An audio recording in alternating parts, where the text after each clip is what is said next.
യുവനടിയെ ബലാത്സംഗം ചെയ്ത കേസിൽ നടൻ സിദ്ദിഖിന്റെ മുൻകൂർ ജാമ്യാപേക്ഷ സുപ്രീം കോടതി അല്പസമയത്തിനകം പരിഗണിക്കും.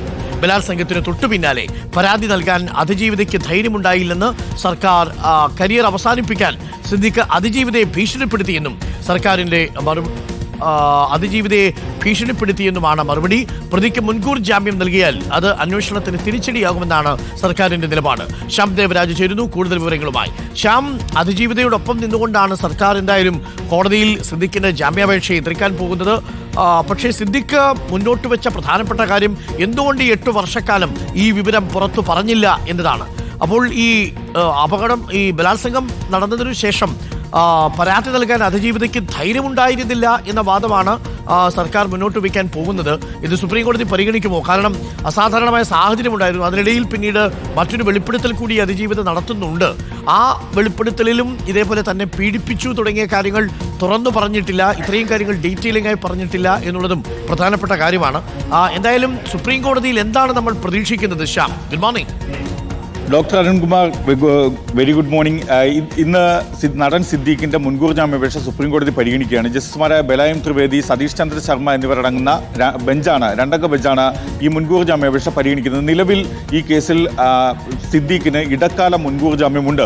ഈ കേസ് പരിഗണിക്കുന്ന 2 തവണയും, മുൻകൂർ ജാമ്യാപേക്ഷ പരിഗണിക്കുന്ന 2 തവണയും ജസ്റ്റിസ് ബലായം ത്രിവേദി ചോദിച്ച കാര്യം, സംസ്ഥാന സർക്കാരിനോടും അതിജീവിതയുടെയും അഭിഭാഷകനോട് ചോദിച്ച ഏറ്റവും പ്രധാനപ്പെട്ട ചോദ്യം എന്തുകൊണ്ടാണ് 8.5 വർഷം പരാതി നൽകാൻ വൈകിയത് എന്നതാണ്. 2016 മസ്കറ്റ് ഹോട്ടലിൽ വെച്ച് ഈ പരാതിക്ക് ആധാരമായ സംഭവം ബലാത്സംഗം. അതിൽ മ്യൂസിയം പോലീസാണ് കേസ് രജിസ്റ്റർ ചെയ്തത്.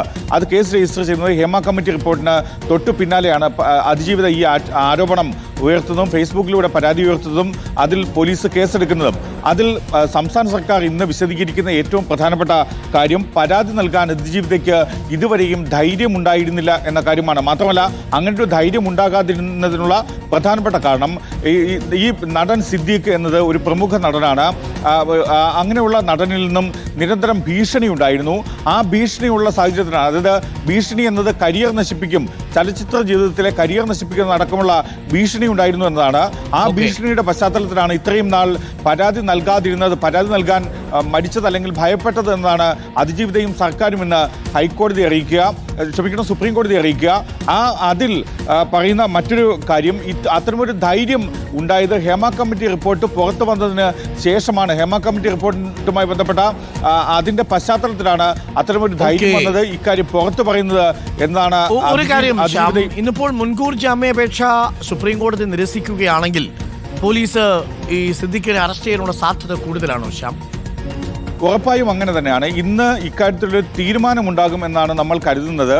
പക്ഷെ അത് നിലവിൽ സിദ്ദീഖിന് അനുകൂലമായൊരു സാഹചര്യമാണ് ഇതുവരെയും സുപ്രീം കോടതിയിൽ നിന്നുണ്ടായത്. കാരണം ആദ്യ തവണ ഈ മുൻകൂർ ജാമ്യാപേക്ഷ പരിഗണിക്കുമ്പോൾ തന്നെ സുപ്രീം കോടതി അറസ്റ്റ് തടഞ്ഞിരുന്നു. അതായത് ഇടക്കാല മുൻകൂർ ജാമ്യം നൽകിയിരുന്നു. കഴിഞ്ഞ തവണ അത് നീട്ടുകയും ചെയ്തു. ഇത്തവണ അത് പരിഗണനയ്ക്ക് വരുമ്പോൾ ആ ഇടക്കാല മുൻകൂർ ജാമ്യമാക്കി മാറ്റുമോ എന്നതാണ് ഇന്നത്തെ ദിവസത്തെ ഏറ്റവും പ്രധാനപ്പെട്ട പ്രത്യേകത. അത്തരമൊരു തീരുമാനമെടുത്താൽ അത് സിദ്ദീഖിനെ സംബന്ധിച്ച് അനുകൂലമാകും.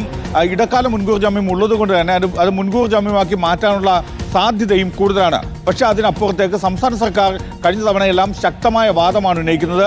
ഈ കേസിൽ ഏറ്റവും പ്രധാനപ്പെട്ടത് കസ്റ്റോഡിയൽ ഇൻട്രോഗേഷനാണ്. അതായത് കസ്റ്റഡിയിലെടുത്ത് സിദ്ദീഖിനെ ചോദ്യം ചെയ്യേണ്ടത് അനിവാര്യമാണ്. അത്തരമൊരു സാഹചര്യത്തിൽ മുൻകൂർ ജാമ്യം നൽകിയാൽ അത് കേസിന്റെ അന്വേഷണത്തിന് തിരിച്ചടിയാകുമെന്നതാണ് സംസ്ഥാന സർക്കാർ SIT അന്വേഷണ സംഘം വിലയിരുത്തുന്നത്. അന്വേഷണ സംഘത്തിന്റെ നിലപാടും അതാണ്.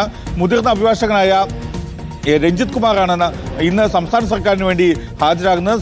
രഞ്ജിത്ത് കുമാർ സുപ്രീം കോടതിക്ക് മുന്നിൽ ഉന്നയിക്കുന്ന വാദവും ഇതാണ്. ഈ കസ്റ്റഡിയൽ ഇൻട്രോഗേഷൻ, അതായത് പ്രതിയെ കസ്റ്റഡിയിലെടുത്തുള്ള ചോദ്യം ചെയ്യൽ അനിവാര്യമാണ്. ഇതുവരെയും സിദ്ദീഖ് അന്വേഷണവുമായി സഹകരിച്ചിട്ടില്ല, തെളിവുകൾ അടക്കമുള്ളവ ഹാജരാക്കിയിട്ടില്ല. ഈ സാഹചര്യത്തിൽ ഈ കേസിൽ സിദ്ദീഖിന് മുൻകൂർ ജാമ്യം നൽകിയാൽ അത് അന്വേഷണത്തിന് കനത്ത തിരിച്ചടിയാകുമെന്നാണ് സംസ്ഥാന സർക്കാർ ഉയർത്തുന്ന വാദം. അതുകൊണ്ട് തന്നെ അതിൽ സുപ്രീം കോടതി ഇന്ന് എന്ത് നിലപാടെടുക്കുമെന്നത് സിദ്ദീഖിനെ സംബന്ധിച്ചും അതിജീവിതയെ സംബന്ധിച്ചും സംസ്ഥാന സർക്കാരിനെ സംബന്ധിച്ചും SITയെ സംബന്ധിച്ചും അങ്ങേയറ്റം നിർണായകമാണ്. ഡോക്ടർ, എപ്പോഴേക്ക് വിധി വരുമെന്നാണ് നമ്മൾ പ്രതീക്ഷിക്കുന്നത്? അത്തരമൊരു തീരുമാനം ഇന്ന് സുപ്രീം കോടതിയുടെ പരിഗണനയിൽ, അതായത് പരിഗണനാ പട്ടികയിൽ ഉൾപ്പെടുത്തിയിട്ടുണ്ട്. ആ പരിഗണനാ പട്ടിക അനുസരിച്ച് എപ്പോഴാണ് പരിഗണിക്കപ്പെടുക എന്നത് നമുക്ക് വളരെ കൃത്യമായി പറയാനാകില്ല. ഉച്ചയ്ക്ക് മുൻപ് ഉണ്ടാകുമെന്നാണ് നമ്മുടെ പ്രതീക്ഷ. അത്തരമൊരു തീരുമാനം ഉണ്ടായാൽ അത് എന്ത് തീരുമാനമാകും എന്നാണ് നമ്മൾ വെയിറ്റ് ചെയ്യുന്നത്. എന്തായാലും സുപ്രീം കോടതിയുടെ നടപടിക്രമങ്ങൾ ആരംഭിക്കുന്നത് രാവിലെ 10:30-ക്കാണ്. 10:30-ക്ക് ശേഷം നമുക്ക് കാത്തിരിക്കാം. ശ്യാം ദേവരാജ്, ലീഗൽ കറസ്പോണ്ടന്റാണ് പ്രേക്ഷകർക്കൊപ്പം ചേർന്നത്.